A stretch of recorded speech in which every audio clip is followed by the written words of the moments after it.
Sveiki dar kartą, ko nemačiau. Tiesiog trumpas priminimas, kad mes žiūrim, stebim, tikrai veikia, galit kolegom perduoti, kad nuėję į agile.gm.lt nuorodas į live streaming ar gali pasižiūrėti darbe per kavos pertraukėlę šiuo metu. O dabar pasveikinkim Mindaugą.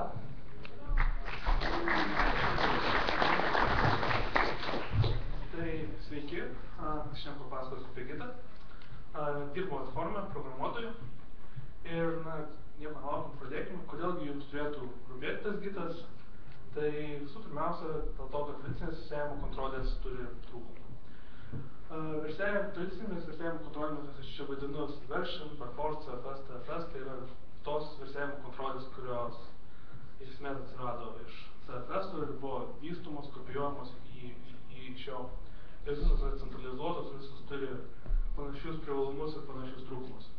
Tai būtų įdomu paklausti, kas iš jūsų naudoja, būtent šis virsėjimo sistemas iš šio sąrašo. Tai, kaip ir maniau, dauguma tikiuosi pavyks sudominti Gitu. Tai trūkumai, mano nuomonė, yra keli iš jų tokie. Tai visos jos yra labai lėtos, yra susiduriama su tokiais dalykais, kaip konfliktai ir panašiai. Merginimas ir branchinimas yra sudėtinga. Patys branchai nėra kaip ir toks first class citizen, tai yra tiesiog padaroma direktorijų kopijos ir, galim suprasti, kad tai nėra labai gerai. Tai su S1 taip ir dirbame, įpratome gyventi su šitais jo trūkumais ir nenorime tai konfliktų, reiškia, neperduodam tų failų, neatsinam jų atsargiai, į kas dar užlokinam. Branchų nedarom, nes po to bus sunku sumerginti ir panašiai. Ir tai, kaip ir nėra labai agile, ne? Apskritai nėra labai gerai. Tai Gitas ir dalies šitas problemas sprendžia. Iš tikrųjų, su Gitu galima dirbti taip, kaip jūs norite, taip, kaip jūs iš tikrųjų norite dirbti, o ne taip, kaip jūs priverčia įrankis dirbti. Tai kaip jau supratote, aš manau, kad Gitas yra iš tiesų nuostabus. Ir pirmiausia, reiktų pradėti nuo to, kad jis yra distributed. Tai yra pagrindinis skirtumas su to tradicinėmis virsėjimo kontrolėmis. Tai ką reiškia tas distributed? Tai reiškia, kad kiekviena repozitorija yra lygiavertė. Tai nebėra kažkokios vienos centrinės repozitorijas, su kuria visi sinchronizuojamės. Tai kiekviena repozitorija turi visą istoriją, visus branchus ir taip toliau. Ir tai reiškia, kad jūs galite, pavyzdžiui, dirbti offline. Galite sėdėti kažkur lėktuve ir programuoti, committinti, kurti branchus, daryti, ką tik norite. Tai taip pat iš dalies reiškia, kad Gitu operacijos yra labai greitos. Kadangi nereikia kiekvienos operacijos daryti per tinklą, tai viskas veikia labai greitai. Ir ne tik, net palyginus su kitomis distributed virsėjimo kontrolėmis kaip Mercurial ar Bazaar, Gitas yra gana greitesnis. S1 čia netgi dėti nėra verta, nes įsivaizduokite, kad S1 čia būtų tas Bazaar plus dar networko, kiek ten dasideda. Tai iš tiesų nepalyginamai greitesnis. Ir nepaisant to, kad mes turime visą tą istoriją, viską pas save lokaliai, tai nereiškia, kad mums reikia dabar jau terabaitų diskų, kad turėti kelias repozitorijas pas save. Gitas yra labai efektyvus. Ir čia kaip pavyzdžiui, pasiėmam, nusiklonuojame su Gitu, gerai turbūt girdėtą Ruby on Rails frameworką, visą jo source'ą. Ir tai užtrunka 53 sekundės. Tai per tinklą paimti 40 megabaitų. Ir šis repozitorius, aišku, yra gana didelis, tai 30 000 komitų. Netgi sunku patikėtų. Tai ir Gitas nuo pat pradžių buvo kuriamas, kad branchimas ir merginimas būtų lengvai paprasti ir iš tikrųjų, kai dirbi su Gitu, kiekvieną dieną kuri branch pas save tiesiog, tai yra normalu ir tai nėra kažkas tokio baisaus. Ir visi šie dalykai taip pat įgalina su Gitu dirbti taip, kaip jūs norite. Tai galite su juo dirbti taip, kaip iki šiol dirbate su S1, pavyzdžiui. Tai turėti vieną kažkokį tai pagrindinį centrinį repozitorių ir visi developeriai sinchronizuojasi su tuo repozitoriu. Galite taip daryti. Nieko blogo ant to nebus, Gitas taip nesuportina. Arba galite dirbti taip, kaip su Gitu dirba Gito kūrėjas Linus Torvalds, tai Linuxo kernelio source, prie Linuxo kernelio source yra būtent taip ir dirbama. Tai yra turimas blest repozitorių, iš kurio visi pakeitimai yra pasiimami, bet ten pakeitimus padėti gali taip pat Linuxas. Tai kažkaip developeriai kažką sudevelopina, detonantai pažiūri, ar tai, kad jie pridevelopino, yra verta dėmesio. Jei tai verta dėmesio, pasako Linuxui ir to Linuxas įdeda į blest repozitorių. Ir toks workflowas nėra sudėtingas su Gitu.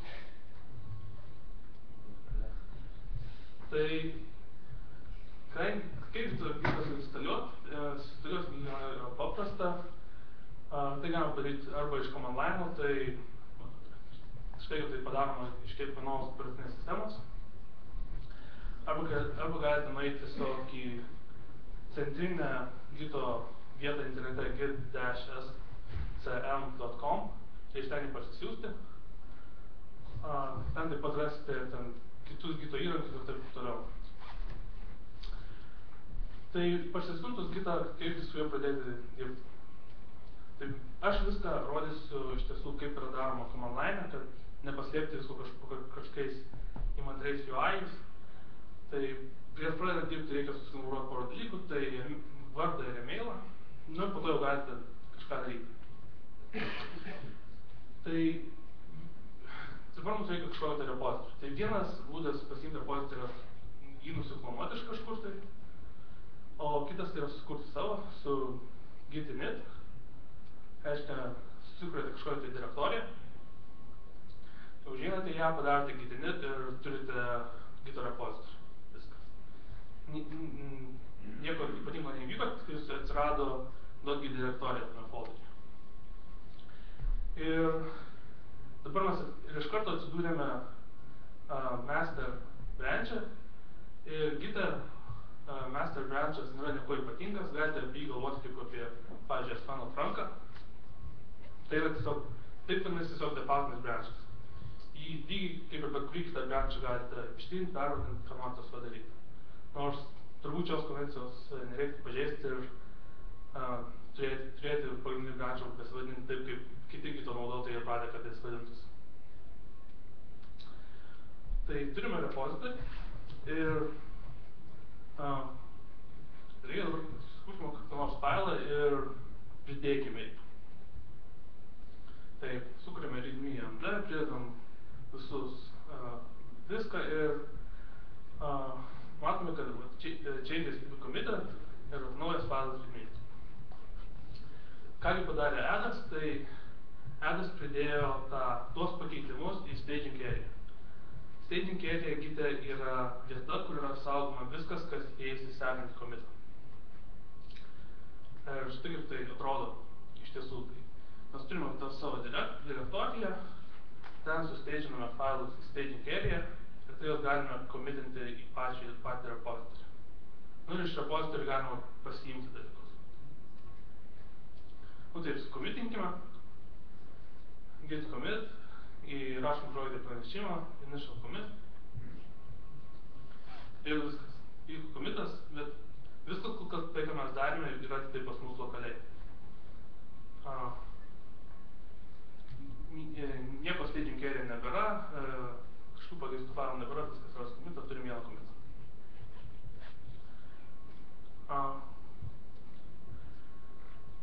Commitai Gite nėra taip, kaip galbūt esate įpratę iš Asfano arba kitų tradicinių sistemų kontrolių vardinimų kaip 1, 2, 3, 4, 5, 6, 7 ir toliau. Tai kitos commitai yra vadinami 40 simbolių SHA. Viena iš priežasčių tai yra dėl to, kad kadangi galima iš bet kur imti ir padėti pakeitimus, tai negalime paprasčiausiai vadinti 1, 2, 3, 5, 6. Tai yra kitų priežasčių. Ir štai kaip iš tikrųjų, ir paprastai, kai yra kreipiamasi į Gito commitą, tai aišku kai reikia nurodyti Gito commitą, tai aišku nereikia tų visų 40 simbolių suvesti, užtenka suvesti tik tiek, kad būtų unikalu. Ir dažniausiai užtenka 5-6 simbolių. Štai kaip atrodo tas visas komitas kaip objektas gite, tai jis turi autorių, komitarį, pranešimą, savo SHA ir turi kažkokius savo tėvinius komitus, tai yra komitai, kurie ėjo prieš jį, ir turi medį. Tai medis tai yra paprasčiausia direktorės tikmuo ir štai čia mes turime tiesiog vieną tame medyje blobą, tą leidinį, kurį komitiname, o blobas tai paprasčiausia tiek yra, tai yra failo tikmuo. Ir čia yra dar vienas svarbus skirtumas su kitomis rastėjimo kontrolėmis, tai kad jos saugo skirtumus tarp komitų. Su tarpu gitas saugo snapshotus. Tai nereiškia, kad jis kiekvieną kartą išsaugo viską, kas ten buvo pas mūsų postą.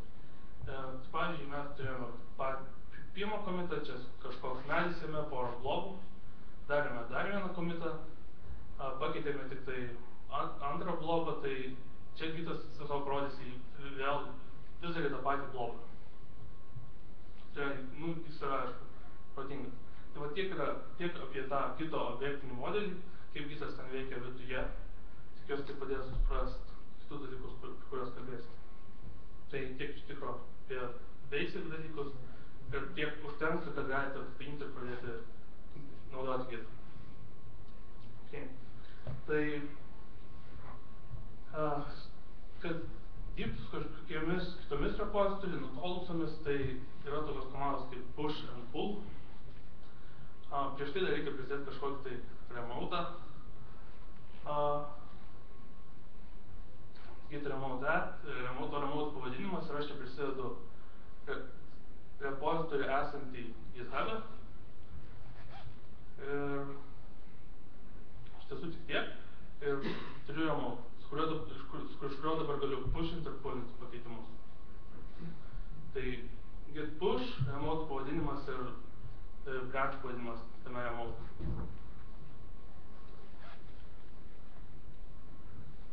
Kadangi ten to branch dar nebuvo, tai reikia nurodyti setup stream.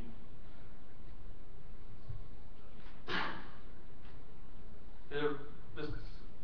Visi tie pakeitimai, visi tie komitai, kurie buvo pas mus, dabar jau yra tame nutolusime GitHub repozitoriuje.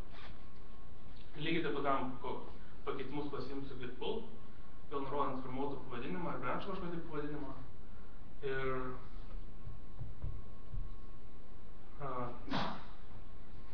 ten aš tame nutolusime repozitoriuje padariau vieną pakeitimą, jos pasipulnau. Pereinant prieš tiek įdomesnių dalykų, tai branchinimas ir merginimas. Branch susikuria labai paprastai, git branch pavadinimas ir susikuria ne taip kaip tose tradicinės rastėjimo kontrolės labai greitai, o viskas jau susikūrė. Ir taip yra dėl to, kad branchas iš tiesų yra labai paprastas dalykas. Tai yra tiesiog nuoroda į kažkokį tai komitą. Tai, ką kitas padaro, kurdamas branchą, tai yra tiesiog sukuria naują failą, kuriame yra 40 simbolių, tai yra kažkokio tai komito SHA. Ir štai, kad tai atrodo vizualiai, tai mes turim čia du komitus. Ir yra master branchas, kuris rodo į vieną komitą. Ir yra feature branchas, kuris rodo į tą patį komitą. Ir dabar pereinam į tą branchą, kad galėtume kažką jame padaryti, tai su komandos checkout.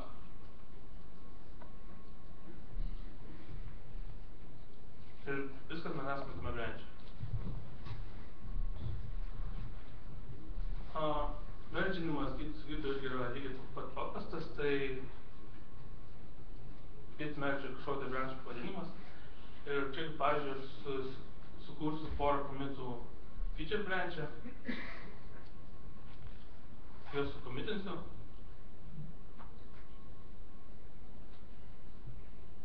Štai padariau vieną komitą.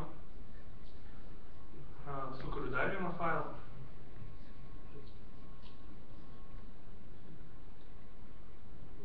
Įpridedu į staging area, sukomitinu su pranešimu feature 2.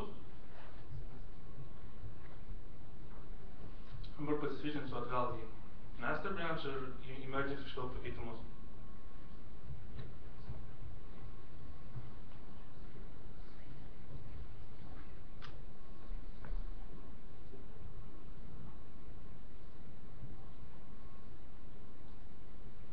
Pasisvičinau atgal į master. Sukuriu dar vieną failą, pridedu į staging area, sukomitinu ir tada darau benching.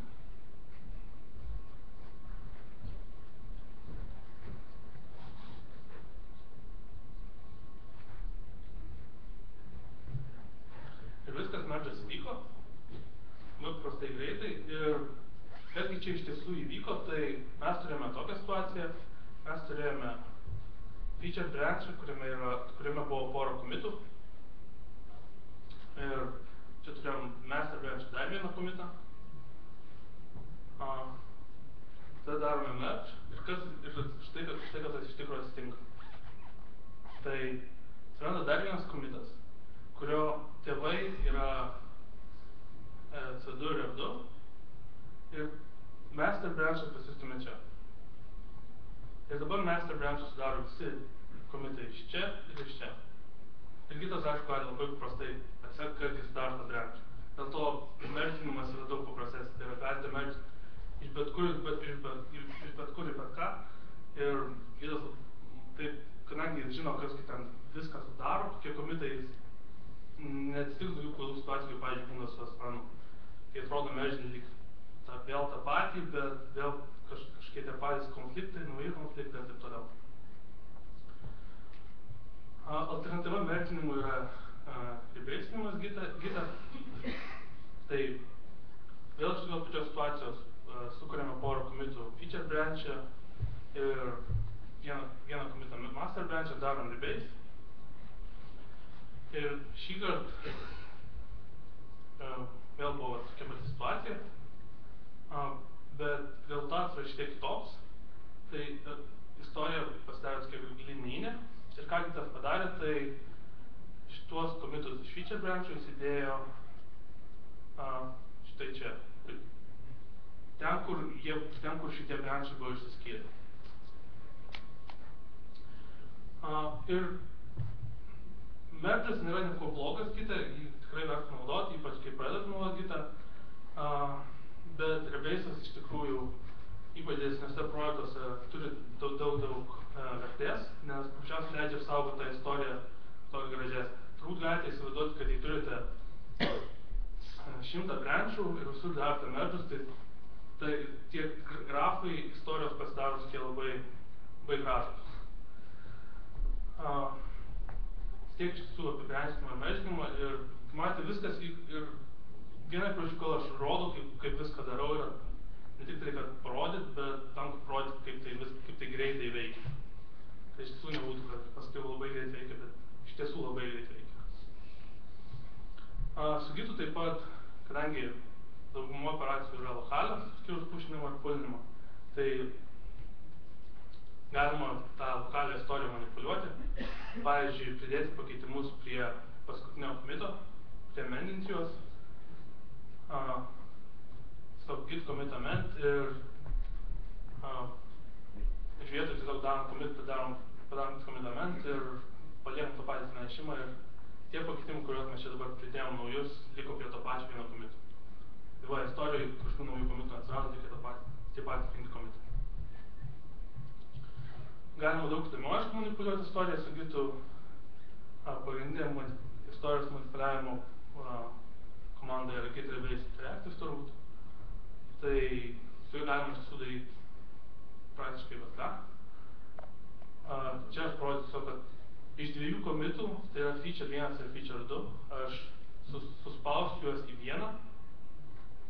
Čia man rodo, kad spaudžiu šitos 2 commitus, pakeičiu pranešimą iš feature 1 į feature ir dabar istorijoje yra 1 commitų mažiau.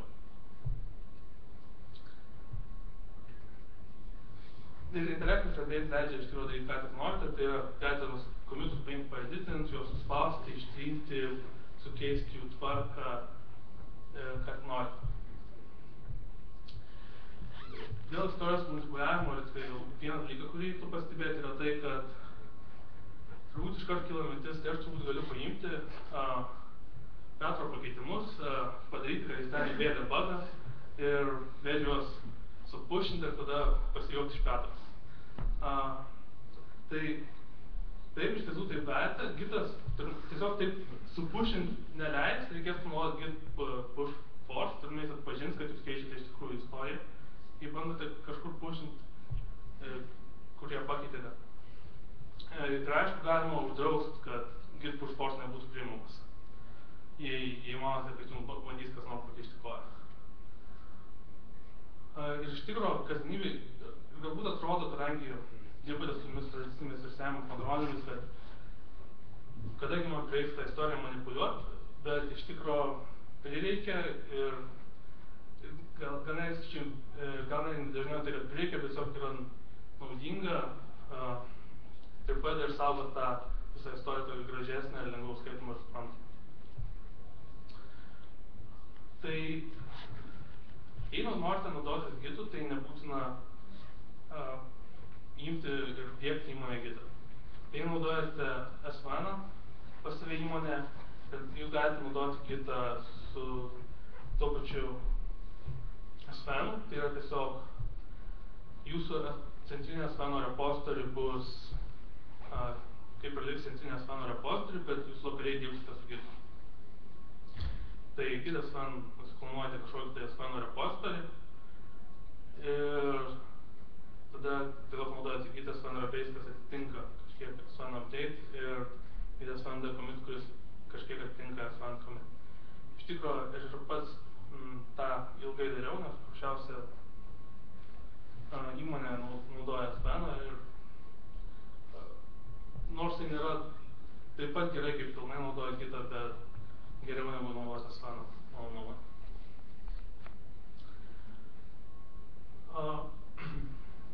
Dar vienas dalykas, kurį norėčiau paminėti, tai GitHub'as. Turbūt daugelis apie jį esate girdėję. Tai turbūt gitas nebūtų toks populiarus, jei nebūtų GitHub'o. Ir GitHub'as yra kodo hostinimo vieta. Kiti variantai tai yra ten SourceForge'as, Google Code ir panašiai. Ir dabar jis yra populiariausia kodo hostinimo vieta, tai yra daugiau nei 1,5 milijono vartotojų, beveik 3 milijonai repozitorių ten. Ir naudojamas yra gali būti naudojamas tiek individualių žmonių, kurie nori kažkokius savo atviro kodo projektus hostinti. Taip pat galite ten turėti kažkokius savo private repository. Aišku, tai reikės mokėti mėnesinį mokestį. Ir lygiai taip pat GitHub'as yra pritaikomas organizacijose. Tai ir ne tik ten gali organizacijos hostinti savo atviro kodo projektus, lygiai taip pat galite naudotis GitHub'u kaip savo pagrindinių repozitorių.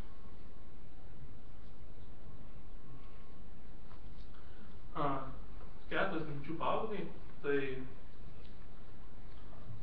aš pabėgau tokius pagrindinius dalykus, iš tiesų dar daug ko nepapasakau, tai nes gitas iš tiesų yra labai galingas ir labai daug ką sugeba. Čia vien tik keletas komandų, kurių aš nepaminėjau. Gitas iš karto yra paruoštas migruoti iš CVS-o SVN-o. Su jumis komandomis tikriausiai patys susipažinsite. Tai keletas vietų, kur galima geriau susipažinti su Gitu, tai, kaip jau minėjau, tas centrinė Gito vieta internete yra git-sm.com. Labai verta dėmesio yra gitreddit.com, tai ten yra tiesiog tokia Gito receptų sudėtingesnėms situacijoms tiklalapis. Taip pat yra daug verta dėmesio gitimation.com, tai yra interaktyvus tutorialas Gito. Ir dar daugybė video apie Gitą ir GitHub'ą yra onfig.com. Siūlyčiau juos pasižiūrėti. Tai gitas nėra SVN plus magija. Gitas iš tikrųjų gali, kaip jau minėjau, gali būti naudojamas kaip SVN, tai yra čia atsinės posėdžiai, taip pat DeepGit'as lygiai taip pat kaip ir anksčiau, nekurkite branchų, nieko, viskas labai atsargiai, tiesiog committinkite tiek. Bet iš tiesų gitas yra visiškai kitoks, jis ir buvo kuriamas kaip kažkas visiškai kitokio, su juo, nu, net ir pradžioje dirbsite lygiai taip pat kaip ir iki šiol dirba, tai tiesiog labai greit suprasite, kad jis išlaisvina dirbti taip, kaip jūs iš tikrųjų norite dirbti. Tai tos prezentacijos nebūčiau galės paruošti be Zeko Holmanas @project.com. Jiems ačiū ir su tiek.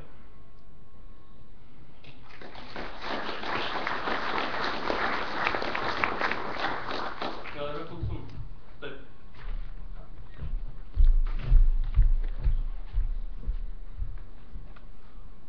Toks klausimėlis. Tai tarsi pagal tai, kas skaidrės yra, aš supratau, kad jeigu organizacija norėtų naudoti tiek Gitą, tiek SVN, tai neišvengiamai centrinė repozitorija turi būti SVN. Taip. Supratau. Aš nežinau, ko iš to papildyti. Na, tai nėra idealus variantas, bet tai yra toks neblogas perinamų laikotarpį. Tai yra, jei naudojate SVN, tai yra palikti centrinę repozitoriją SVN, pasiūlyti programuodams ir bandykit kitą SVN, jei patiks lokaliai, tada toliau bandyk perėti. Ar turim daugiau? Dažniausia problema šiaip yra įmonių, kur iš viso nenaudoja kontrolsų, nei SVN-o apskritai. Ir jiems, jo, tai, pavyzdžiui, Gitas turi kažkokį user interface'ą, nes čia vien tik komanda. Taip, žinoma. Tiesiog nueikite gitas.com ir ten šalia mygtuko atsisiųsti patį Gitą bus GUIs ir įrankių UI Gitui yra pilna, gal netgi jūs dabar jų darosi šiek tiek per daug. Kaip tik neseniai dar vakar išėjo Git for Windows, kuris yra kito GUI, kurį galima naudoti ne tik su pačiu GitHub'u. Tikrai pilna, tikrai yra iš ko pasirinkti, tikrai rasite tai, ko norite. Aš turiu irgi klausimą, o kodas rašosi taip lengvai, kol geri vandenį, jisai visas taitinasi ekrane? Ne, reikia įrašyti prieš tai video.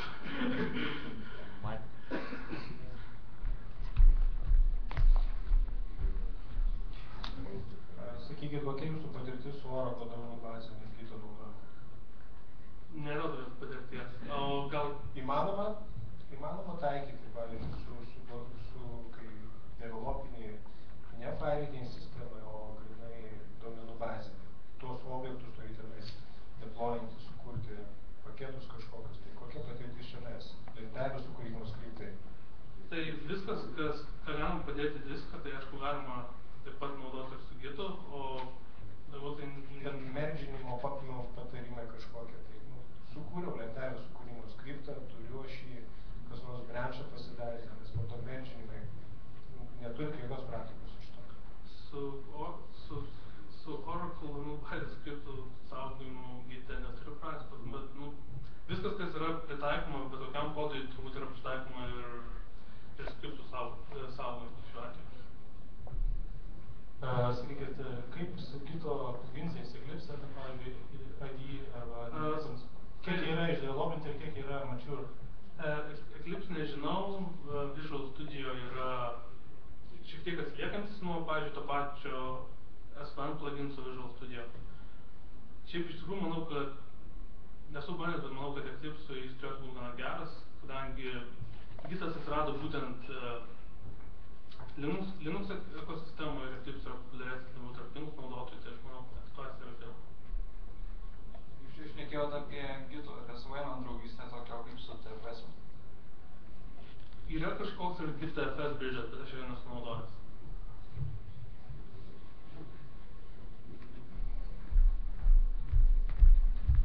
Matau, kad Mindaugas populiariausias kol kas iš visų.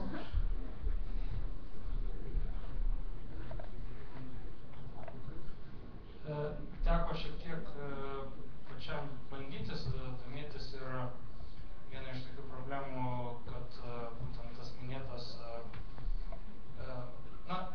buvo minėta, kad SVN'as ir panašus jie turi daug trūkumų, bet jų yra gerai išvystyti įrankiai. Pavyzdžiui, prezentacijoje aš nemačiau tokio, galima sakyti, skaudančio dalyko, kaip vyksta konfliktų sprendimas. Ir kiek man teko ieškoti kažkokių patogių įrankių, būtent user interface'o Windows'am, kurie padėtų taip pat gerai spręsti konfliktus, kaip tarkime SVN tortoizas, aš neradau, tai ką galima būtų šiuo klausimu išgirsti, gal aš tiesiog kažko nežinau. Paprastai tirfinimo ir konfliktų sprendimo įrankiai iš tiesų yra dauguma ir pritaikomi ne tik tai konkrečiai SVN ilgytojų ir panašiai, bet jie yra sukurti bendrai ir yra pritaikomi daugumai versijavimo sistemų, nes jos visos panašiai sužymi tuos skirtumus, konfliktus. Aš pats sprendžiu konfliktus ant Windows arba iš komandinės eilutės arba su KDIF. O dėl apskritai Windows kažkokių interfeisų ant Windows'ams kito, tai jau minėjau, kadangi sukūrė Linux'as, tai aišku, Gitas pirmiausia buvo sukurtas Linux ir į Windows atėjo šiek tiek vėliau. Gito UI tikrai yra, tai tas pats, jūs sakote, Tortoise SVN yra toks pats Tortoise Git. Nežinau, ar bandėte, yra Git extensions, yra tas pats Visual Studio pluginas ir dabar jau yra Gito for Windows. Tai, ką aš naudoju, to man pakanka ir tai man puikiai tinka. Kiekvienam siūlau išbandyti visus įrankius, kuriuos rasite gitasvn.com ir gal rasite tai, kas jums patinka. Ar turim paskutinį klausimą? O jeigu dirba keli žmonės, ar jie gali šėrinti savo repozitorijas ne per centrinę repozitoriją? Taip. Kaip? Tiesiog prisidedate tą kitą repozitorių kaip remote ir dirbate lygiai taip pat su centriniu. Tarp tas centrinis nėra niekuo išskirtinis. Reikalingi, kuo skiriasi nuo SVN? Tarp kuo skiriasi nuo SVN. Prasme, kad kiti matytų tavo pakeitimus, tada reikia į centrinę kažkokią repozitoriją dedikuotą viską dėt, kad kiti pasiimtų pullus darytų, tu pushą. Ir kuo tai skiriasi nuo pačio SVN komito ir update'ų? Jei dirbsite taip, kaip dirbote su SVN, tai yra turėsite vieną centrinę, tai skirtumai bus, turime, pushas ir pullas skirsis tuo, kad jie, tai yra, pushas skirsis, pavyzdžiui, nuo SVN komito tuo, kad SVN padaro vieną komitą ir tiek. Pushas supushina visus jūsų pakeitimus, kiek jūs ten paruošėte jų. Jūs galite padaryti 20 komitų, tuo ten perrašyti dar istoriją, pervadinti viską ir tada viską supušinti. Tai vienas skirtumas. O jei dirbsite taip pat su SVN, tai bus šiek tiek panašu į tai, jeigu dirbate su SVN, būtent tas workflow'as su centrinė repozitoriu. Aišku, kaip jau minėjau, yra daug kitų skirtumų. Kai dirbate lokaliai, tai yra perrašinės istorija, viskas daug greičiau ir taip. Tai manau, ar turit vieną?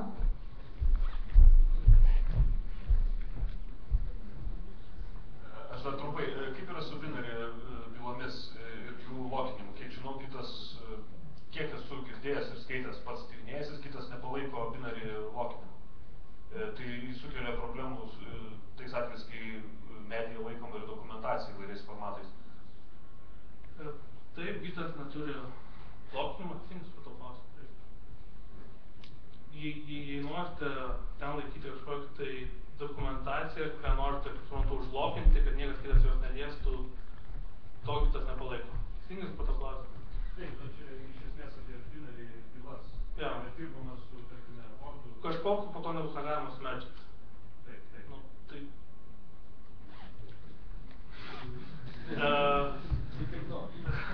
Žmonės turi praktiką laikyti SVN dokumentaciją. Suprantu. Tai... Keisti wiki, ne? Taip, vienas variantas yra keisti wiki, kitas variantas yra tiesiog kalbėtis. Nes yra, sakykime, yra ne visi klausimas, yra dalykai,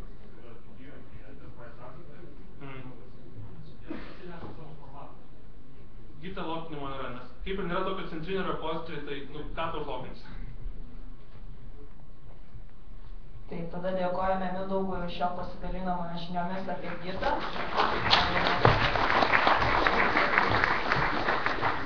Ir trumpas